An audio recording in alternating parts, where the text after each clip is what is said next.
Thank you, Judith. So thank you everyone for coming and good evening. My name is Shir Hever and I've graduated my PhD in Berlin, but I've actually never lived there. I live in Heidelberg now and have been living in Germany for 10 years. What's more relevant for us is actually the work I did before coming to Germany, where I did activism and research in joint Palestinian-Israeli organizations, especially the Alternative Information Center. And the first book I wrote, which is called The Political Economy of Israel's occupation, is touching on many of the subjects I want to talk about this evening. So I'll just quickly mention that I'll try to keep this short so that we have time for discussion. I'm really looking forward to your questions. I'll try and also, I wanted to mention that those of you who don't feel like turning on your video, and that's absolutely fine by me. I completely understand that. I want to talk about the October Revolution and its relevance to the issue of Israel-Palestine and specifically the occupation. Because the talks in the School of Art and Learning Zionism are all, in this particular program, are all somehow touching on the issue of the month of October, I thought it's a very good opportunity to talk about the role of communism and how the communist revolution, the October Revolution in Russia, that changed the 20th century, but also changed the Zionist movement in many ways and changed the situation in Israel-Palestine in many ways, and is often a very contentious subject for activists. From the left, especially activists, I'm talking about mainly Israeli activists and Jewish Israeli activists, who, of course, many of them adopt socialist views or even communist views in many ways, but this can lead to a lot of disagreements and many times, unfortunately, even to groups splitting up. And there are many jokes about what happens when there is an organization of two communists. The first thing they do is they split up. I want to dedicate this talk today to Reuven Kaminer, who died less than a month ago. His passing is really a big shock to me. Reuven Kaminer, for those of you who are joining us from Israel or who grew up there, I'm sure you've known him or heard of him, because when talking about the influence of communism and Marxist thought on the Israeli left, well, you can just talk about him and his own biography, and then you have half the story already.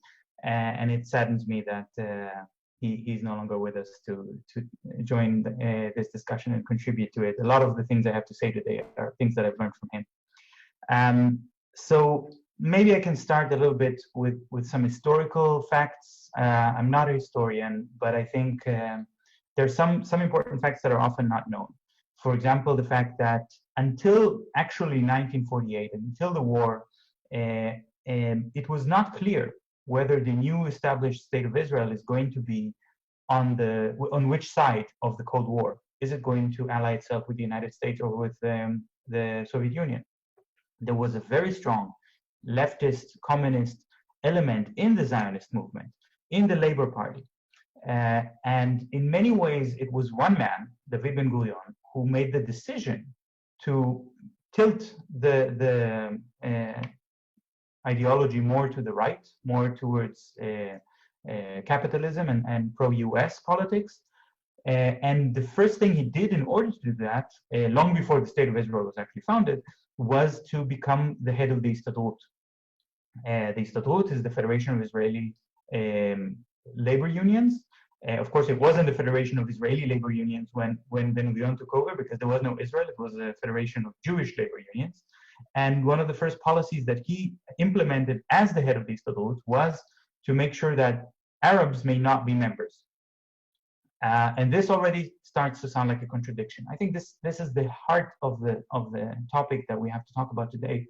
This contradiction. How can you have a universalist, cosmopolitan ideology, Marxism, communism, talking about equality and all of the workers of the world unite, and at the same time, national, racist, exclusionary. Arabs cannot be part of the Istadrut. This is something that is a tension that hasn't been resolved, I think, even within the Israeli left today. And I think maybe this is a very controversial thing to say. Maybe some of you will be a bit upset about me saying this. Those of you who identify with the Israeli left, at least. So Ben-Gurion decided that the Istadrut will become a national tool for implementing Jewish labor. But even as he was the first prime minister of Israel, there was always an opposition from the left. And he was the head of the party Mapai, which is the party of the Labour Party, or the first iteration of many, many iterations of the Labour Party. Today, it is almost winked out of existence. But to the left of him, there was Mapam, which was the communist Zionist party. And to the left of Mapam, there were the non-Zionist communist parties. And Mapam doesn't exist today anymore, but it used to be very strong, and so strong, in fact, that the first commander of the Palmach, of the special elite troops of the Zionist militia operating in Palestine until 1948, was Yitzhak Sadeh, a member of Mapam, a full communist who identified with the Soviet Union and who was very unhappy with the decision of Ben-Gurion to take the path of the United States rather than the path of the Soviet Union. So that has always been there. And one of the people I think that are worth mentioning in this context is Shlomo Avineri. Shlomo Avineri is a political scientist, a political economist who has read Marx, translated the works of Marx into Hebrew in large, and analyzed them and interpreted them. And his lifelong project has been to try to create an adaptation of Marxist thought that will somehow work for the Israeli Labor Party. And of course, purists would say this is a betrayal of the Marxist idea. But I don't think that that's a fair assessment. Shlomo Avineri, as a Zionist, supported and continues to support an exclusionary Jewish state. He is a strong advocate against the right of return of Palestinian refugees. I am by no means here intending to defend his politics, but I think it's interesting and important to look at that scholarly project that he undertook to try to argue that in fact the concept of violent revolution is very marginal to Marx's thinking. And in fact, Marx's ideas could be interpreted in a way that is compatible with social democracy that achieves socialism through reforms, and also that it does not contradict nationalism. And then you have not just scholars like Shlomo Avineri, you also have institutions. I mentioned the Istadrut already. I think it's very important to mention the kibbutzim.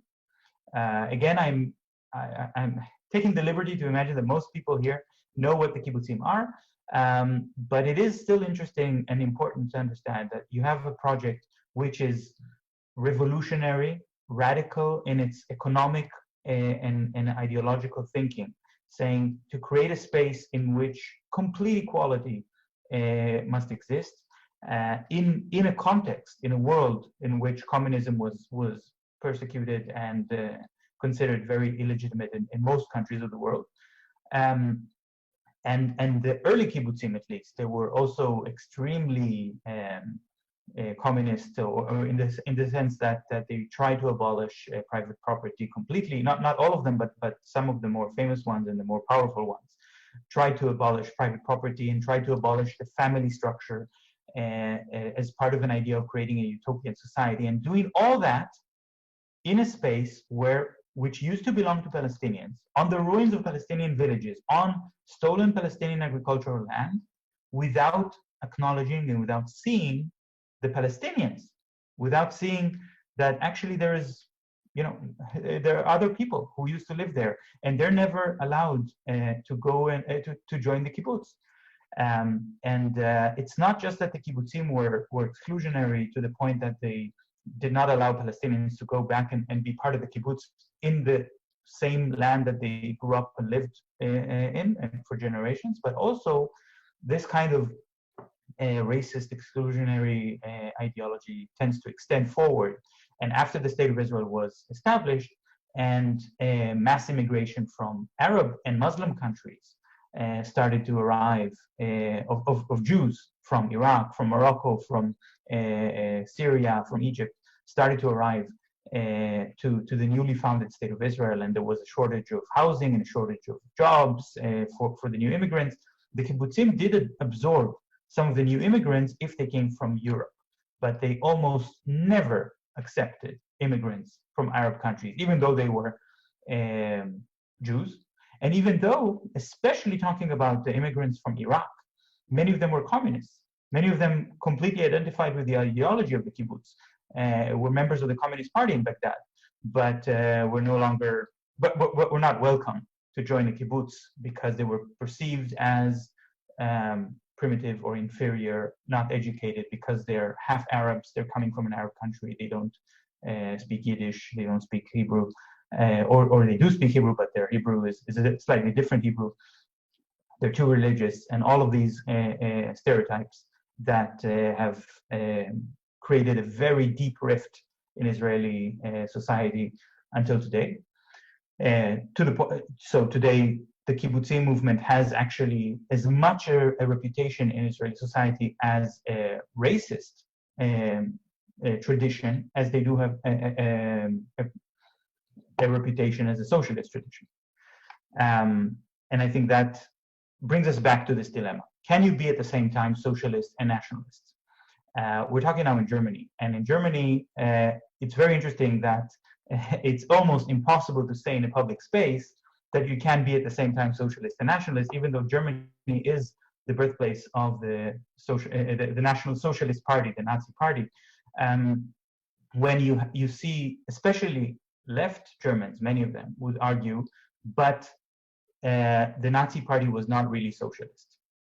Now, I don't want to get dragged too much to talk about German history, but I do think we have to look at all of the cases of socialism, whether it was in the Soviet Union or in Cuba or in the kibbutzim or anywhere else. It's always in the process of implementation in real life.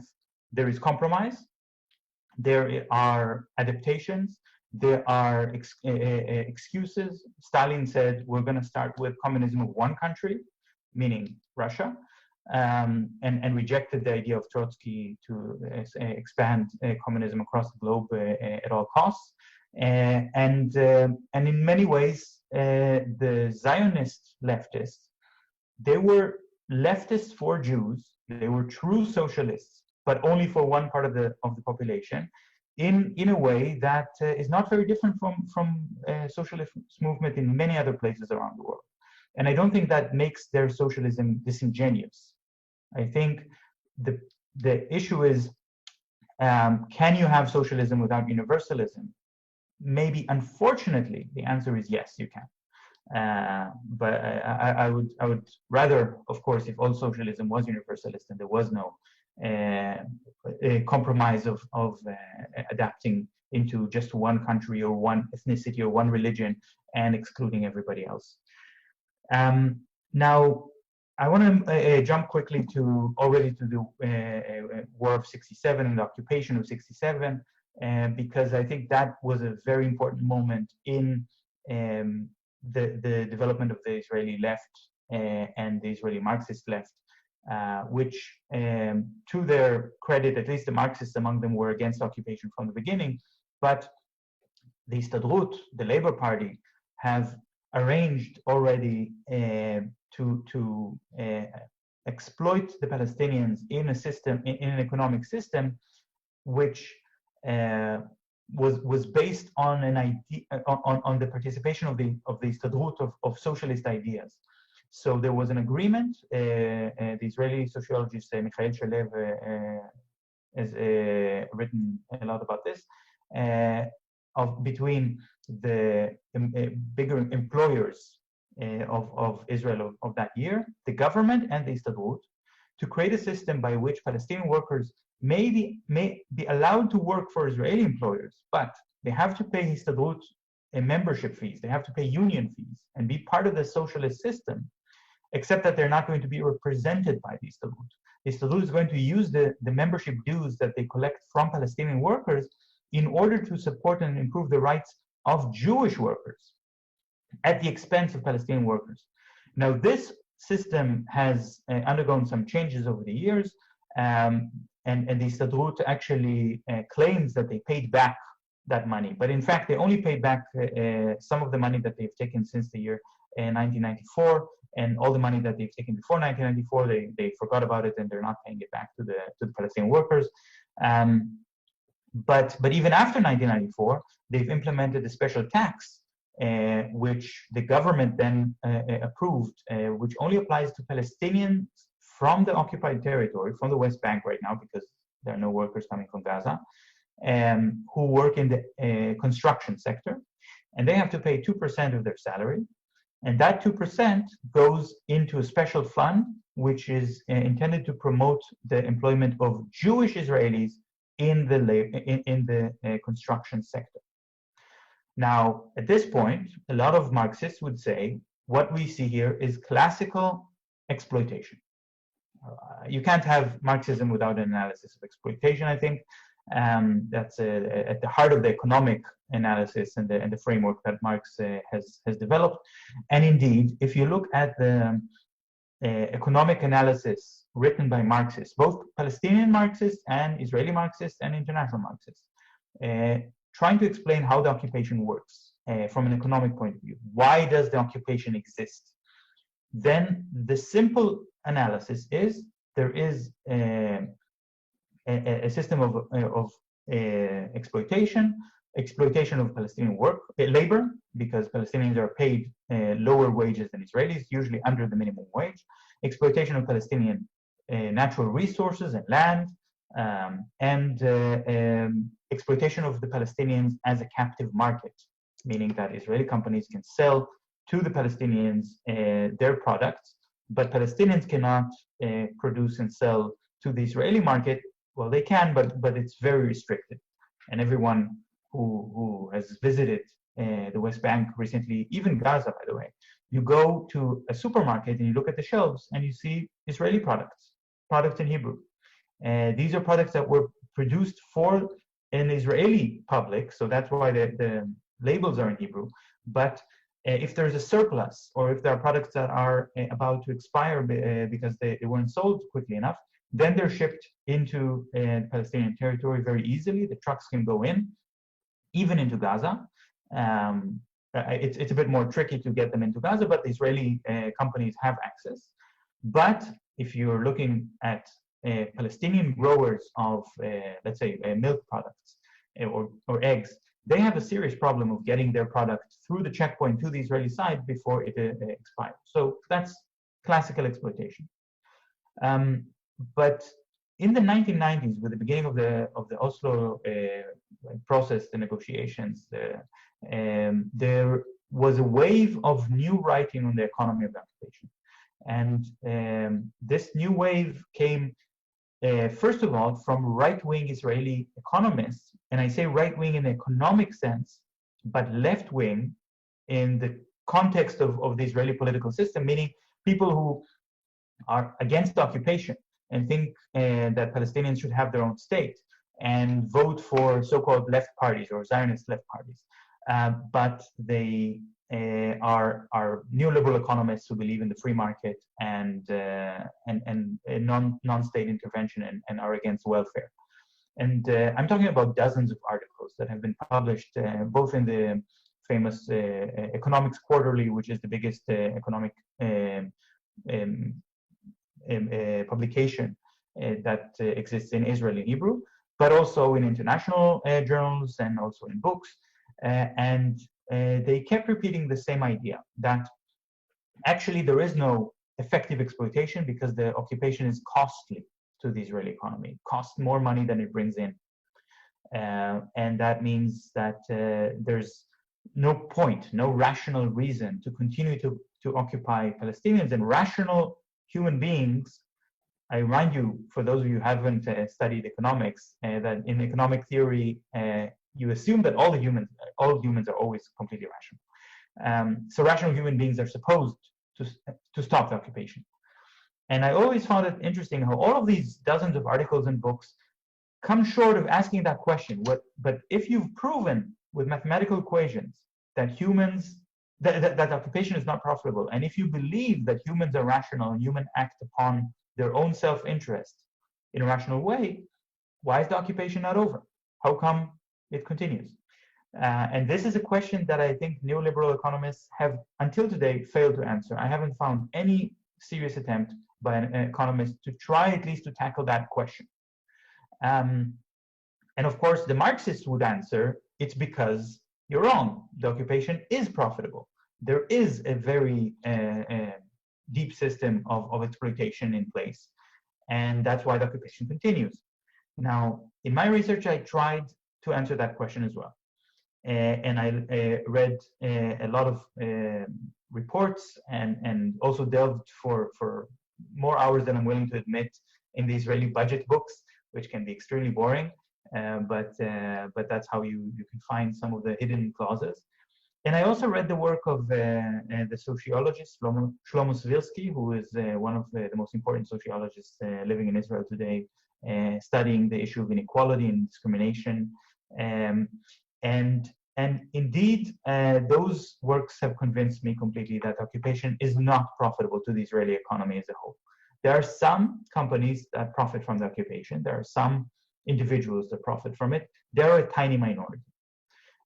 For the Israeli occupation in general, the occupation, for the Israeli economy in general, the occupation is a drain on the economy, mainly because of the cost of security. And this actually brings a very, very important point from Marx back into the discussion, because that's one of a lot of people study Marx's economic theory, but his theory is very all-encompassing. It's very wide, and he draws a lot about from the Hegel's concept of dialectics, and he says historical materialism, which is and sometimes used as another word for Marxism, but Marx himself used it as a description of a scientific analysis to say historical materialism is based on the idea that you have a dialectic process in history where different groups of people play either a positive or negative role. And the historical subject, the person or the group that can change history, the group that can make a decision, they are the negative role, because the positive is the status quo. This positive, in this case, in our case, would be the Israeli occupation, the Israeli state, the reality of a Zionist Jewish state on Palestinian land. But those who challenge it are trying to create a revolution. And the Palestinians, through their resistance in the first Intifada, especially, but also after, they were not able to defeat the Israeli military. They were still not able to stand up to the Israeli tanks and airplanes, of course, and I'm sure you're all aware of that. But they have been able to force the Israeli side to pay more and more money in order to keep the occupation in place, to build walls and fences and security cameras, and to equip the soldiers with more expensive equipment and vehicles and armor and so on. And all of that expense ends up to in many, many billions of dollars every year. So I don't, if you want during the discussion, we can talk a little bit more about the numbers. I don't think that the numbers are particularly eye-opening, but it's enough to say that the occupation is unsustainable for a long term from the Israeli point of view, unless there is a lot of international support, a lot of countries like Germany who are willing to help pay for the occupation in different ways, or the United States giving weapons and so on. But even if you count that international support, you cannot argue that the occupation becomes profitable.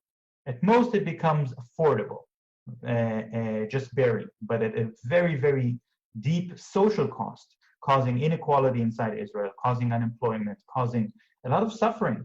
The fact that the construction market is so brutal in its structure that instead of bringing in modern machinery, the construction sector is relying on a very aggressive exploitation of Palestinian workers. And almost every week we hear of another construction worker who died in an accident that could have been preventable with simple safety equipment, but the companies just don't want to pay the money for that safety equipment. But the result of that kind of neglect and abuse of human beings is that the cost of housing in Israel is extremely high. And there was a big social protest in 2011, 2012. In the summers, maybe you've heard of the big movement, the social protest about how in those parts of the country where there are jobs, housing is unaffordable. In places where housing is affordable, there are no jobs. So that creates a dilemma for a new generation of Israelis who are not able to start their life and not able to have a decent standard of living comparable to what their parents had at the same age. So that means the occupation is not sustainable. That means that the cost is too high. But then, of course, that raises another question. And the question is, why doesn't the occupation fall? And here's the question that I think the Marxists don't answer. That's the Marxists who say, the occupation is profitable, but there's evidence to the contrary. And the Marxists would say, well, yes, but for the workers, their interest is to fight against injustice. Why don't the Jewish workers and the Palestinian workers join forces and rise up against occupation, against apartheid? Why don't they rise up against the system which oppresses them both? A lot of activists in the Israeli Communist Party go to factories to try to talk to the workers, and they are unfortunately very frequently treated with contempt by the workers who are not convinced that the Jewish workers and the Palestinian workers are going to now put aside their national aspirations or their national identities and join forces against the Israeli government. I think that brings us more to the situation that we have today, and that would be the last point, so we can start the discussion. The situation that we're having today is where you have I won't say a revolution, it's more of a counter-revolution happening inside Israel, but it's a counter-revolution coming from groups who define themselves as the underdogs. Define themselves, so they're not representing the big capitalists. They're not representing the same groups of people who created the state of Israel, created the kibbutzim, created the system of apartheid, but rather people, the descendants of those who came from Morocco, from Iraq, and who were not allowed to live in the kibbutzim. And also many of them were not invited into the Histadrut for many years. Eventually, the Histadrut started to accept also Jews of Arab origin, so Mizrahi Jews. But eventually, also the Histadrut started to accept Palestinian members.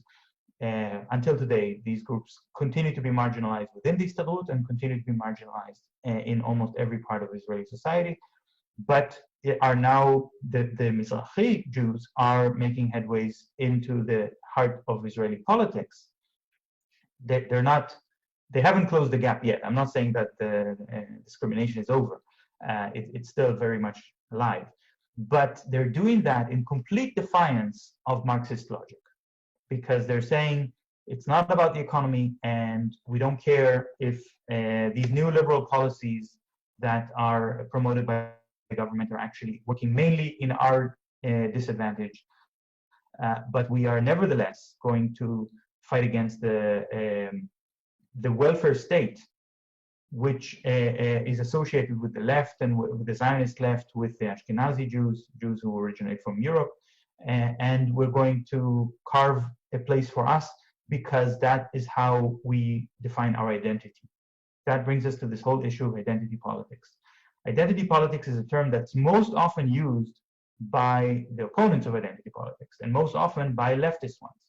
And unfortunately, I've heard it many times from leftists who are even communists and believe in cosmopolitan values and universalist values, and they say, but you know, all of these movements that are fighting against racial discrimination should just forget about that. That is identity politics. That doesn't help anyone. So the Mizrahi movement, who's fighting against discrimination based on that, should stop. Also, Palestinians should not be fighting for their rights as Palestinians because that's nationalism. Nationalism is also a form of oppression. Now we have the Black Lives Matter movement in the United States, the movement for Black Lives and against police brutality in the United States against people of color. And that movement should also put aside their demands for racial equality, and instead they should all unite around a class-based struggle and define themselves as members of the class. I think that this sort of thinking has caused a lot of harm to the left in general and made a lot of those Marxist movements irrelevant and despised even by many of the most important and progressive activists on the ground. And I think, although I don't think we should, forget Marxism or reject Marxism. I don't call myself a Marxist, but I think we have a lot to learn from it. We do have to find a place for it within a system that fights against all forms of oppression and not try to argue that one form of oppression, namely material economic oppression, takes precedence on all other kinds of oppression. Maybe that's a good stopping point if there are any questions from people in the audience.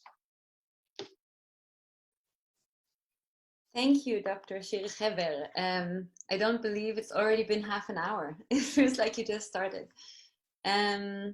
So this is where I'm always lucky to ask the first question. And I, of course, welcome everyone to write questions in the chat, and I will read them to Shir. So I don't know if I'll be asking them in the right order, but you said something about budget. And I wondered, speaking about budget, what is happening today on Israeli streets? And what happened to our socialist state? Right. Okay. Well, the socialist state died in 1985. And I think this is part of a global process. It's not some event that happened only in Israel, because the rise of neoliberalism, the theories of Milton Friedman, that's something that occurred all over the world. It has a lot to do with the fact that the United States Federal Reserve increased the interest rate and caused countries, especially in the developing world, in Africa and East Asia, who were deeply indebted in order to make big investments in the economy, no longer able to pay their debts. And then the International Monetary Fund and the World Bank came and intervened and said, if you want to get loans or your old loans renewed, you have to make reforms. These reforms were called SAP, Structural Adjustment Programs. Now in Israel, the 80s were a time of a deep, deep crisis. There was a war in Lebanon in 1982, which went terribly for the Israeli side. And there was a collapse of the stock exchange in 1983, which was also related to a big corruption case where all the banks ended up going bankrupt and then being bailed out by the government. In this crisis, where the hyperinflation reached between 100 and 400% per year between 1981 and 1985, the government adopted this program, which they call the stabilization plan. But you know, it's just like the SAP. It's just like a structural adjustment program. Instead of being forced down on the Israeli government from the International Monetary Fund, it was forced by Israeli economists who studied in the United States and brought these ideas to Israel. And this program means that social payments would be sharply reduced. Public workers would lose a lot of their benefits in order to push them into the private sector. The regulation would be cut down, and starting from the 1990s, also massive privatization. So big state-owned projects have been sold. That's where the welfare state went. But for those, for a lot of Israelis, that wasn't a bad thing. I'm not talking about those Israelis, those few dozen Israelis that bought the companies that were privatized and became billionaires. I'm talking about not even dozens, less than a dozen. But I'm talking about actually Mizrahi Jews, for example, who said, all of this welfare state, the system where you can get a lot of unemployment benefits and a good pension and so on, this is something that has been used by the government to create classes in society and give more to the Ashkenazi Jews, less to the Mizrahi Jews, to create discrimination, create a very deep sense of resentment. But if you do it through the private market, through the private sector, it's not as insulting. It doesn't mean that the discrimination ended, but the discrimination is now hiding behind inequality. So there is still inequality, but it's not that you can get a paycheck that tells you are because of where you're from, because of your accent, because of your group or religion, you are grouped into a certain category and you're not going to get the same benefits that another group gets. Like a lot of the Mizrahim were sent to special towns where the standard of living was very low. And right next to those special towns, those so-called developing towns, that was their name, there were kibbutzim who got a lot of land for free from the state and had agriculture and a very high standard of living. When the kibbutzim went into debt, the government paid up their debt. But when the developing towns go into debt, the government doesn't pay up the debt. So that was very clear cases of discrimination. If you put it in the private sector, sure, the kibbutzim are still going to make more money because they've already accumulated a lot of capital, and they're still going to have higher standard of living. But at least you don't blame the racist system; you blame yourself. The protests that we're seeing now in Israel are actually part of a movement of people who say we're sick of blaming ourselves anymore. And social media played a very important role there, because when people started to share among themselves how how they feel and how their own social status is low, and they say, well, I've studied so hard, I worked so hard, in the end I can't afford an apartment. And when people read this on social media and say, oh, actually, I'm in the same situation. If other people are writing this, then it's not my fault. It's not that I am stupid. It's that there is a systematic problem. And I think that this systematic problem is bringing people to the streets to protest. But the problem is, again, these protests are still based on a very unequal economic system. And as long as the system is unequal, and as long as people are still treated badly, not because of the private sector, but because the private market, but because of open racist discrimination. I'm talking about Palestinians who are still openly racist, in a racist way oppressed. They're not going to join the demonstrations. And if they don't join the demonstrations are still not going to be representing the people who are truly affected by this injustice.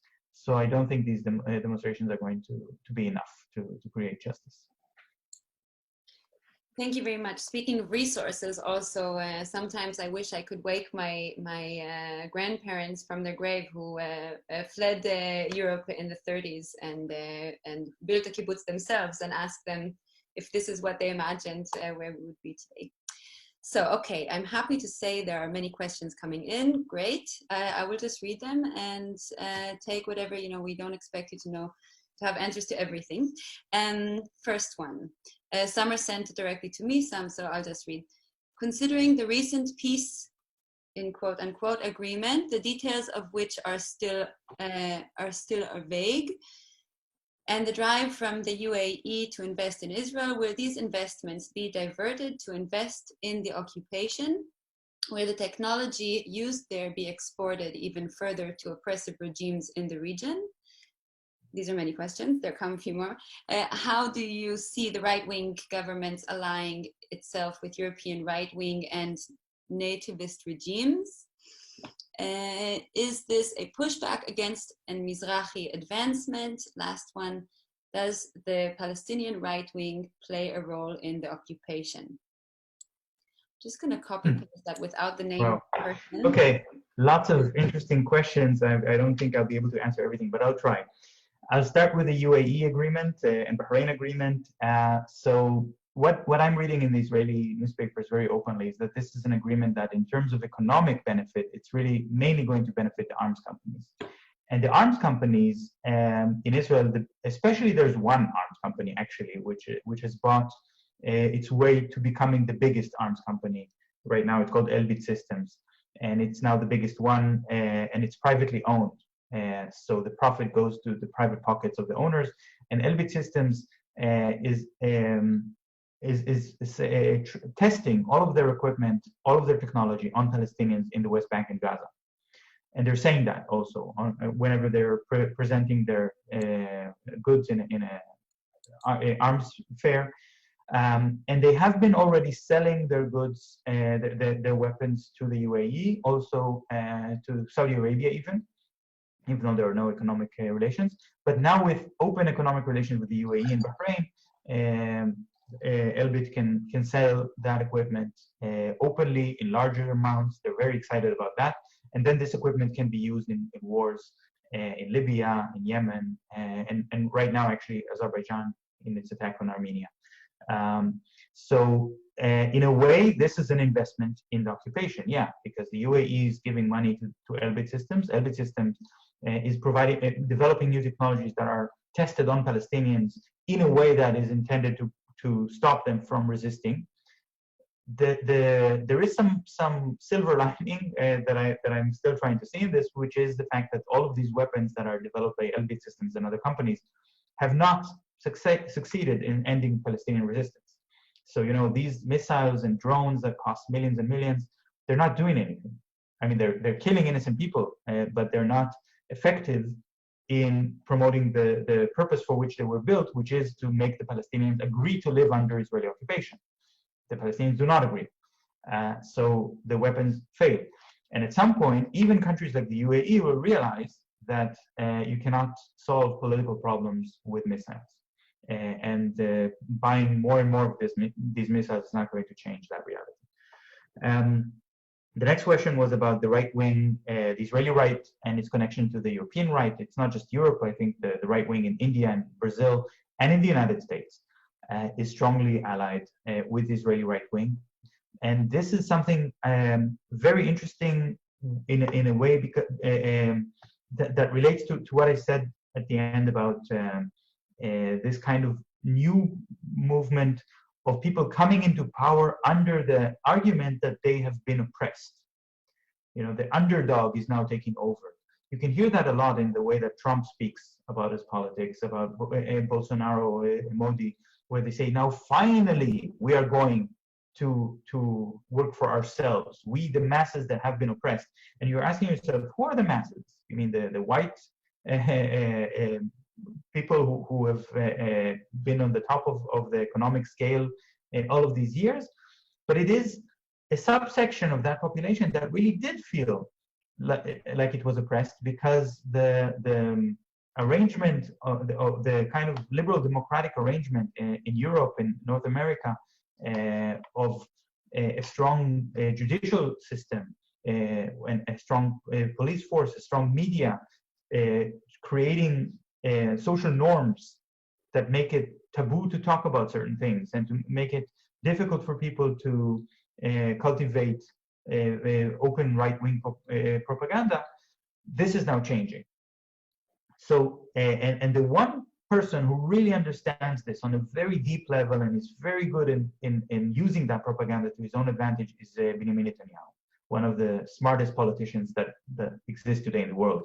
And Netanyahu was already using that kind of alt-right talk long before Trump, Bolsonaro, Boris Johnson, or even Viktor Orban in Hungary. And all of these people are his friends, not just because it's nice for them to say we support Israel, so don't call us anti-Semites and Nazis and fascists because we support Israel. That's part of it, but it's also part of it that they're learning from Netanyahu. And they look at how he responds to corruption charges and when the media is publishing a scandal about him and how he goes after and attacks the courts and attacks the judges and attacks the journalists and presents himself as a victim of a persecution campaign. And then you see how these leaders learn from him and try to implement the same strategy and go after the courts, go after the media. So there was a question about the Mizrahi Jews. I am actually not completely sure if I remember that question correctly. Can you? It asked if how do you see the right-wing governments aligning itself with the European right wing as nativist regime? Yeah, that's what I just answered. Right, and is this a pushback against a Mizrahi advancement? Yeah, well, there is a pushback from the what some of the right-wing politicians in Israel call the old elite.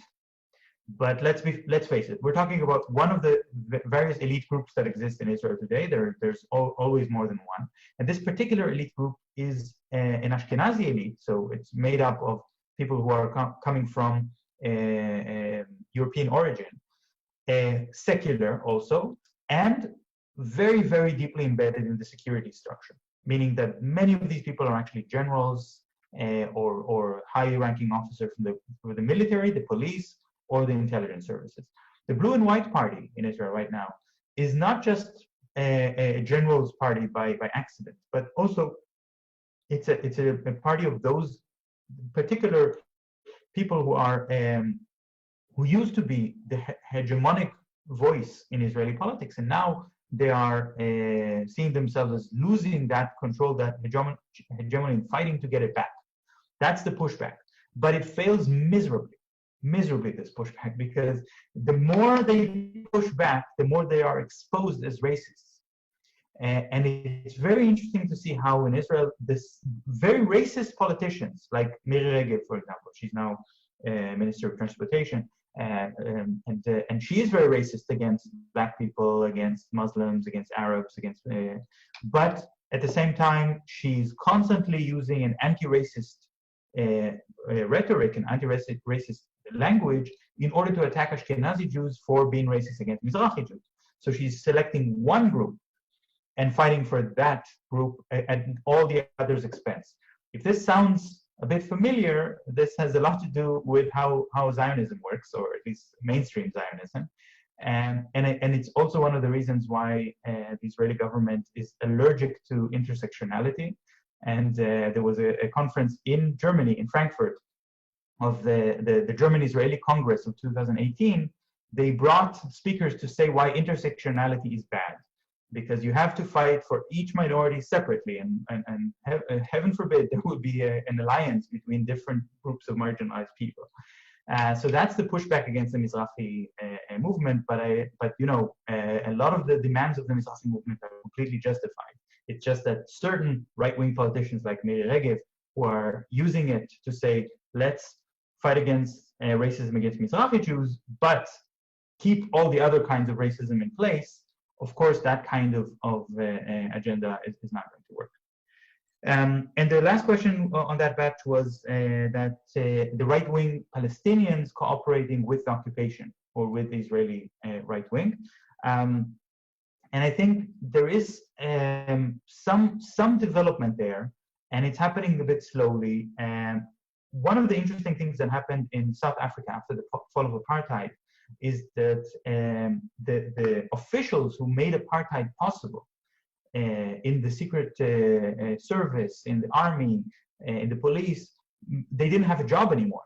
There was no apartheid anymore. So they formed private security companies. There's a very famous company called Executive Outcomes, EO. And Executive Outcomes, the very interesting thing about it is that it hired Black South Africans to serve in that company alongside the white officers who used to torture, arrest, and kill the Black activists of the ANC.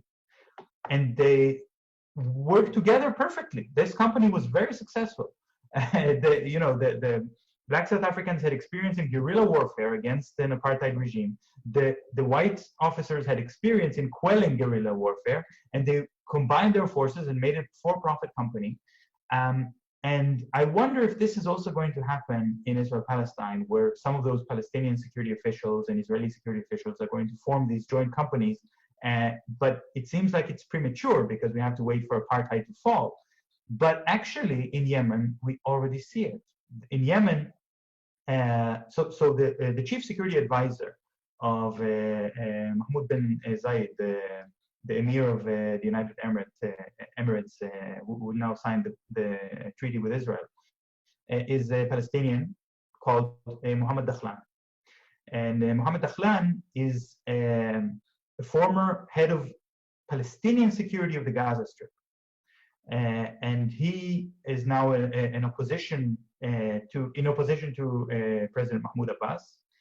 And he works for the UAE. And some say that he also coordinated this treaty behind the scenes. I don't know if that's true or not.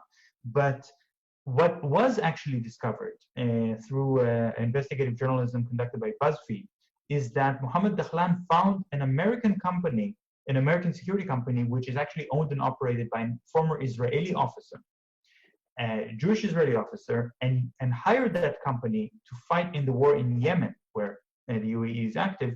So because this kind of expertise of the Israeli military in what they call counterterrorism work, which means many times assassinations, Mohammed Dakhlan is an expert on that. He knew exactly what the Israelis are capable of and what kind of technologies they have and procedures. And there's this picture that was published by BuzzFeed where you see this Israeli officer hugging Mohammed Dakhlan. And this looks like maybe a horror picture from the future of what the reality could look like after apartheid would fall. Thank you. We have 2 more questions. I think that's all we're going to be able to take. This is very enriching and insightful. So, in recent years, the Netanyahu government has refocused its economic alliances away from Europe and towards India, Kenya, China, etc. Can you speak to whether you see this move as a way to economically prop up the occupation? You've kind of touched on that, but if you would, then there's one more. Yeah. Okay. So the Netanyahu government is a very long-running government. We're talking about an economic policy that's running for more than a decade. Netanyahu is now surpassed Ben-Gurion as the longest-serving prime minister in the history of Israel. So this policy of trying to push to transfer trade to the East, to India and China, is and a little bit to the BRICS countries, so also including Brazil, is a policy in name only.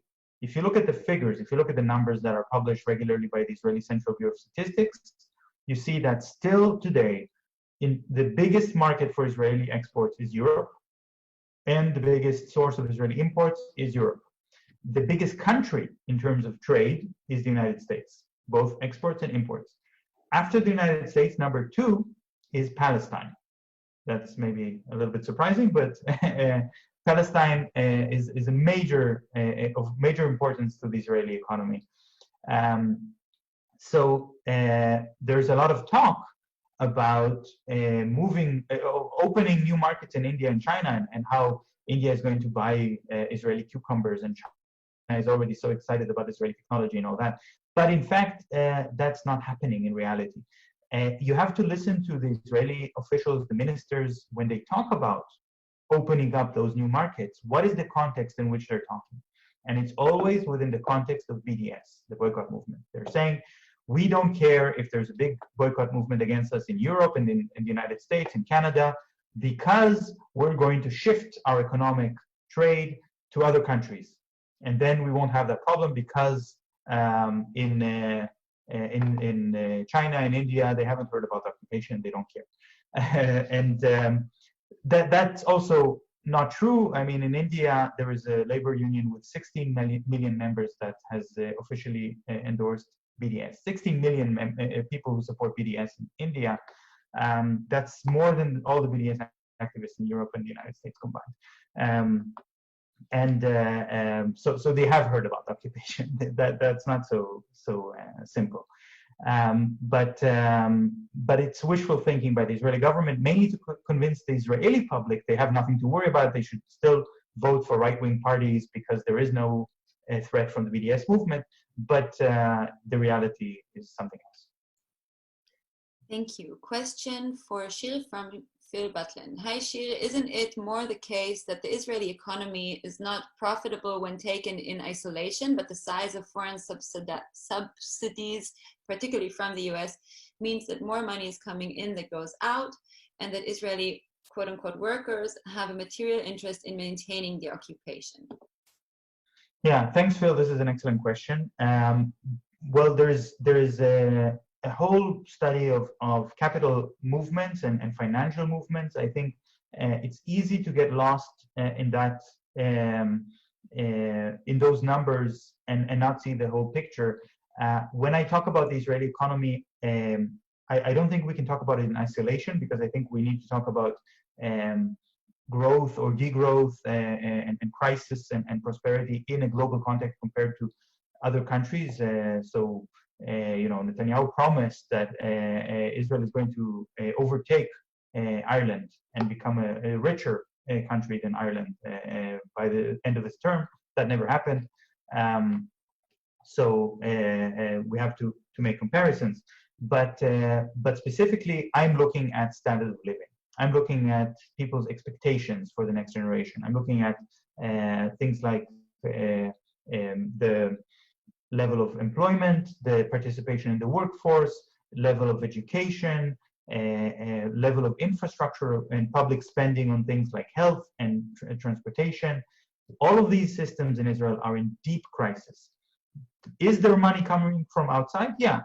I don't think Israel is the only country in the world that receives money transferred. But when we talk about aid, then actually you can say, yes, but Israel is the biggest recipient of foreign aid in the world, both in per capita terms, but also in total terms, if you want to talk about a long period of time. If you just talk about shorter times than actually countries that the United States invades, like Afghanistan and Iraq, receive a big aid package alongside with the bombs. I don't know if that really counts as very generous aid.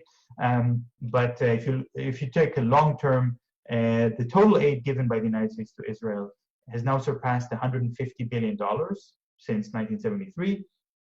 So here we're talking about a huge sum of money, except that from that money, almost none of it got to the Israeli economy. Okay, so don't make that mistake of thinking the United States is giving Israel money. It actually is not giving Israel money. It's giving the money to US arms companies like Lockheed Martin and Boeing and Raytheon in exchange for those companies delivering weapons to the Israeli military. So the Israeli military gets many of their weapons for free, but they also buy a lot of other weapons from the United States and also from Germany, by the way, and paying a lot of money for that. So the security expenditure in Israel is enormous, but as compared to the economy. But Henry Kissinger famously said once, for every tank that we give to Israel for free, the neighbors of Israel buy 4 tanks from the United States. The Pentagon is giving all that money to its own industries in order to instigate more conflict in the Middle East with various countries. And they've made a correct strategic analysis that they should give the money to the one country in the Middle East that creates more conflict than the others, and that is Israel. So there's no other country in the Middle East that you could give so many weapons to, and that will test those and show and use those weapons as aggressively as Israel has. Although this is changing a little bit, and now Qatar and the UAE and Saudi Arabia are trying to push Israel aside and to show that they're also able to provoke regional wars.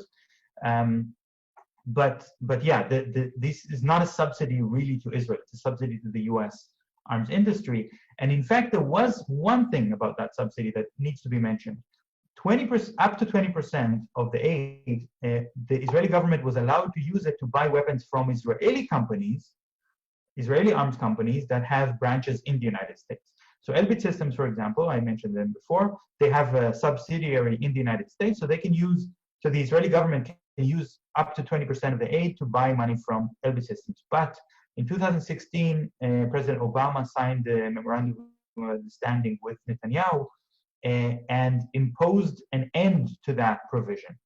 Obama actually said in about 5 years, so coming to about now, that is going to end, and no money can be funneled from the US aid to Israel to Israeli companies anymore.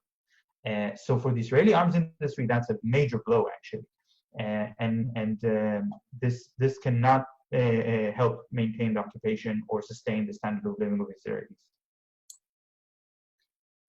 Thank you so much. So actually our time is over.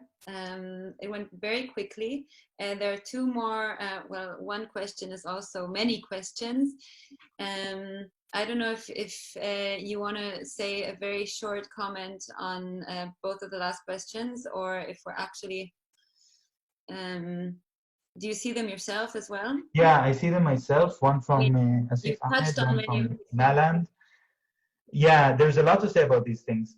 First of all, I think what's happening. So I'll answer them quickly, but maybe I'll also just say that if any one of you want to continue the conversation with me, you can reach out to me through my website and shirhever.com and put your questions in the contact and I'll answer them. That's fine. Wonderful, thank you. Yeah, so we're closing now. Perfect. Yeah, so should I spend 2 minutes on the last two questions? Yeah, please. Just we don't take any more questions. Okay, so Asif Ahmed, the ties between Israel and the anti-democratic regimes in the Middle East. Well, I would also say Israel is also one of the anti-democratic regimes in the Middle East, but I think those ties are actually not initiated by the Israeli government. Netanyahu claims that he's initiating them, but that's not the case. It is, in fact, those regimes which understand that good relations with Israel is a stepping stone towards replacing Israel and shoving Israel aside and becoming the major proxy of U.S. imperialism in the Middle East. I think that's the real plan of the UAE and Saudi Arabia and so on. They're not. They had some hopes that they could maybe profit from good relationship with Israel. For example, when Saudi Arabia tried to push Israel to invade Lebanon 3 years ago. But the Israeli army didn't want to invade Lebanon, and the Israeli generals were afraid to engage in another war in Lebanon. So the Saudis became very disappointed, and now they're relying on other partners. I think this is what we're seeing actually. Israel is losing its position as the main proxy of U.S. power. And about Germany economic involvement in the occupation, that is unfortunately a very big topic. I don't think I'll be able to cover it here. It has a lot to do with Germany supporting civil society groups, both on the Palestinian and Israeli side, but with very strict conditions that actually make it easier for Israel to continue the occupation.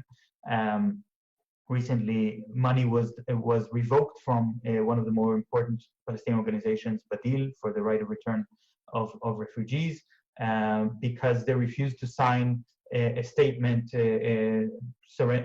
that they would ideologically scrutinize their own workers and fire any workers who vote for certain parties or who are active in certain political things. And they said that's not our job as a civil society organization to police our workers. And Germany's response was to withdraw the money. But we also see Germany selling a lot of weapons to Israel, especially the submarines, but also warships and ammunition and tanks and missiles. Not tanks, sorry, but missiles. And buying weapons that the Israeli companies are test against civilians, and then the German government buys these weapons and contributes to the profit of those arms companies. All of these things happen. And unfortunately, this is there's regulations of the European Union that say that European Union members are not allowed to give money to Israel that is then used in the illegal colonies in the West Bank. So they have to make sure the money is not diverted to the illegal occupation in the West Bank. The Israeli former minister of the economy, when that regulation was published, Naftali Bennett, 2014. Did a video in which he said, okay, here's how we're going to cheat the Europeans. And we're going to take the money, put it in our general account of the government, the general budget, and then create a special fund just to support the colonies. And that's how we're going to go around this restriction by the European Union. When that video came out, did the European Union, did Germany, the biggest donor, decide they're going to stop promoting projects with the Israeli government? No, they continue to do it. Dr. Shir Hever, it was a true pleasure to hear you tonight, and it was an honor to have you. Thank you so much for your time and for investing in preparing this very enriching lecture and talk. Thank you very much, everyone, for coming.